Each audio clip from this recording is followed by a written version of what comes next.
Good Thursday morning, everybody. What's up, fishermen and fisher ladies?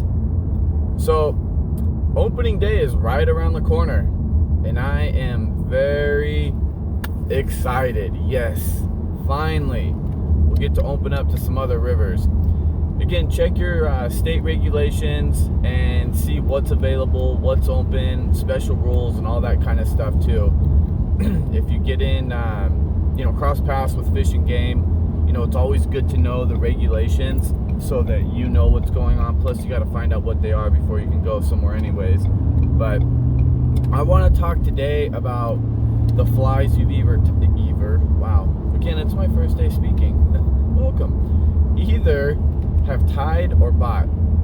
I've tied flies in the past. With Gus still being a puppy right now, it's challenging for me to get the fly tying vise out and the material, and just to even try to do that from there because I have to break away. So I bought flies, and the first thing I do, I would have to say 99.5% of the time, and I'll explain the 0.5 here in a sec.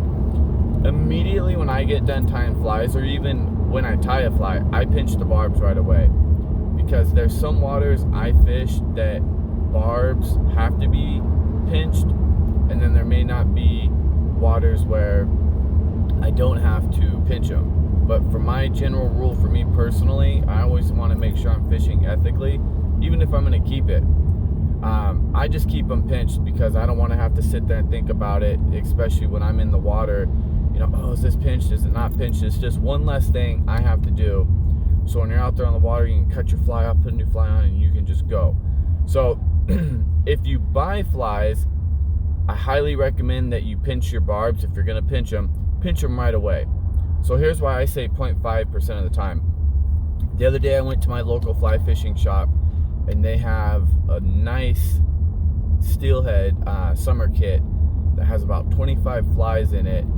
Everything ranging from floating line to sink tip flies, colors, and everything. I will show you guys and gals that box later. I'm actually gonna get them on the workbench and start pinching the barbs and putting them back in there. So once that's all completed, I'll just give you a rundown of what the flies look like. So yeah,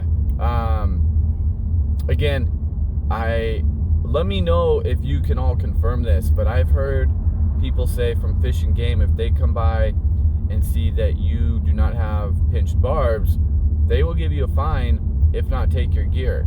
Now, we've all heard the horror stories, so if Fish and Game ever comes by, I always try to make their job as easy as possible. Yes sir, no sir, yes ma'am, yes ma'am, no ma'am, and just try to make their job as easy as possible. So I will check in with you all here once I get these barbs pinched and give you a look at the box. All right, I'll see you all then. Bye. Okay, so let's get into it. What is in this box? So I picked this up in my local fly shop here, and it's a nice box.